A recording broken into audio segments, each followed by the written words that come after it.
how one do you think you did, right? Well, it was kind of just a joint night out with the band, and like really amazing. Too black. I'm Jocelyn Polite from the New Music Buzz. We're in Hollywood for the 48th annual NAACP Image Award Nominees Luncheon. This is the event that kicks off the celebration for the NAACP Awards and honors all of the nominees. Let's check it out. With what is going on right now in, unpredictable times and the NAACP Image Awards, what does that all mean specifically right now with what's going on in our world? Well, I think we're going to need the NAACP and the ACLU a lot in the next 4 years. Already there were 12 people detained at the airports this morning. So I think consequences have not sort of been looked at. I think that America voted for a guy who said, I'm going to do all these things, but without thinking about the consequences of those things. So I think the NAACP will be one of those organizations that will have to deal with those consequences. And so just with what you do with your performances, what do you feel like with acting and directing and everything that everyone's doing, what do you think the message needs to be really in black film and television now? Well, I think not just in black film and television, but generally speaking, the artist's job is to sort of put the mirror up to the world and say, this is what's going on. So in some way, shape, or form, that's kind of our responsibility. And I hope that's what we do.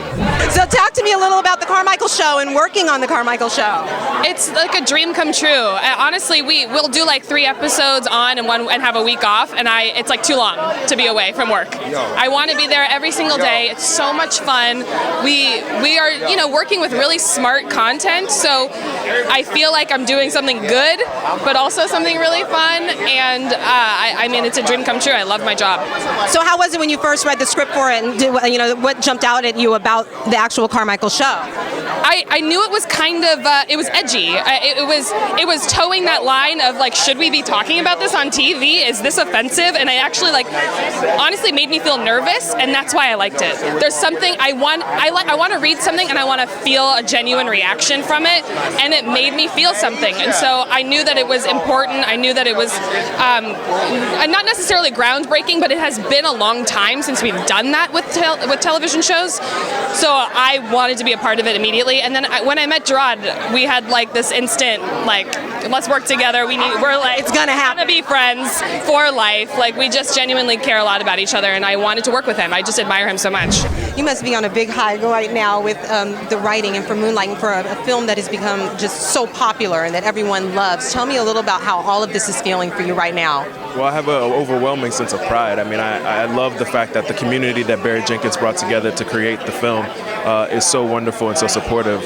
I think about Mahershala Ali right now, who created an incredible character with Juan, and Janelle Monáe and Naomi Harris. The kids who created the young parts. I think there's nothing better than celebrating something with family. So it's surreal, but also swelling with pride. Now, it's just speaking of the family aspect of it, it's award season, and obviously Moonlight is so popular and so successful with everything and all the different award shows that have come up. How is this one different for you? How is the NAACP Image Award just different and special for you? Well, we're home, and there's nothing better than coming home and to have your people say that we see you, we acknowledge you, we embrace you, we want you to go forward. Just a side note, August Wilson was my professor in grad school, and I was his assistant, his terrible assistant. I was a terrible assistant. Were you? Yeah, but to be in the same categories with Fences, and after all this time, and to have it on screen is rewarding. So it feels like coming home in that way. Now, every time I want to say turn my head, but turn my ear, I'm hearing Moonlight, Moonlight, Moonlight, Moonlight. I am, because it's just that amazing and being recognized. Tell me about, if I feel excited about it, tell me how you're feeling about it. I feel excited as well, man. It's just amazing that people are receiving a story like this, from filmmakers like this, an all-black cast like this. People want to see our movies, man. So it's amazing. Yeah. So what was it like making it, the script, and just being the experience of filming it? It was incredible. Barry Jenkins is the smartest brother I've ever met, and I'm someone who's highly inquisitive, and he had an answer to everything. So for me, it was just the most comforting thing. And then the script obviously was incredible. So just having the opportunity to be a part of something like that was just everything. I was going to say, with the script, when you did get the script, what jumped out at you that made you say, yes, this is definitely what I want to do? Honestly, by the 3rd or 4th page, when I was just reading how this kid was struggling with himself and his identity, all of us related. Like, I related on such a heavy level, you know? And just having that by, again, page 3, and it being so vibrant, I knew that it was just incredible. I knew. So, Bad Dad Rehab kind of sounds pretty self-explanatory, but for those like myself who want a little bit more information about what it really means with the character, the script, everything, talk to us a little about that. Sure. It's about 4 fathers who all, for various reasons, end up in a rehab to become better fathers. And in that rehab, you pull back layers to each man to realize what got them there and how they can change to become better fathers. And we want to make it universal and relatable to a lot of men and women, and to show how men can emote sensitively without losing their masculinity. Wow, that's really important, I think, today, and especially with what's going on with, you know, our men, African American men, but just men in general. So was that part of what went into the project? That's part of Absolutely, yeah. I really wanted to pay a lot of attention to the sensitivity of men of color, because we don't really get that spotlight. And when we emote, it's always, you know, done in a way where we're ashamed or embarrassed. And I want to portray it in a way where you can emote and show how you feel and not feel ashamed about it. What inspired you to write Luke Cage?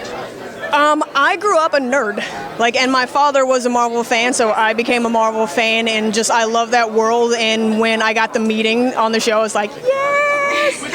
And so I was really excited to get the show. It's like getting to work for the company that you grew up reading. It's like, oh my goodness, I am living my childhood dream.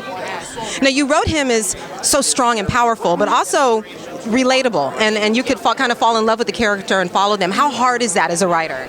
It's kind of a fine line to walk, especially for someone like me, because I'm just like, what can he punch now? And what stunts can we do? And it's like, focus on the character, bring it back, and keep it grounded. I think, Cheo Coker, who is the showrunner, set up such a wonderful world in the beginning, especially placing it in Harlem and the feel of Harlem. And Cheo knows Harlem. He lived there for many, many years. So just following the tone that he set with that to keep it grounded, keep it within the characters, and make sure you don't forget what they're going through as human beings.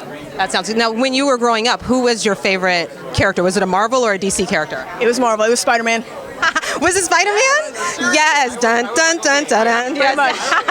Okay, so being nominated, as in the category that you are for writer for the NAACP Image Awards, how does that feel to you? What does it do to you to get that nomination?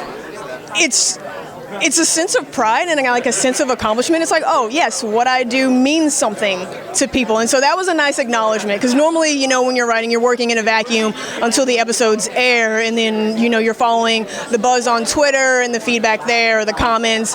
But yeah, to get the nomination, it's like, no, this actually means something to people. So it was an incredible honor.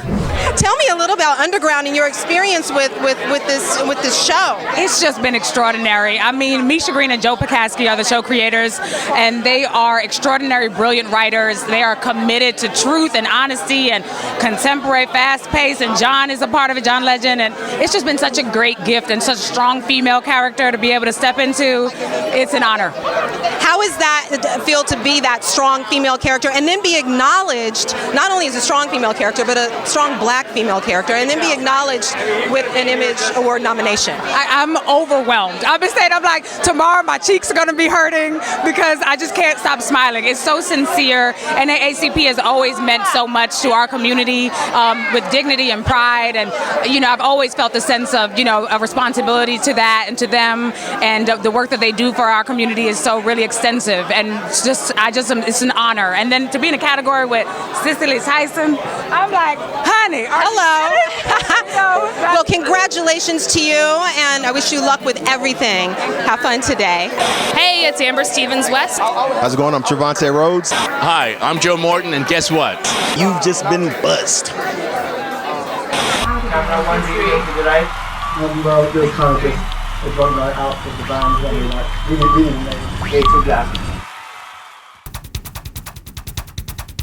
So when you were getting ready, I have a feeling that you had music playing and you were getting ready for it, maybe, or were you kind of calm this morning? Music. I had Kirk Franklin. Hey, melodies from heaven. It was raining. It was raining down on me.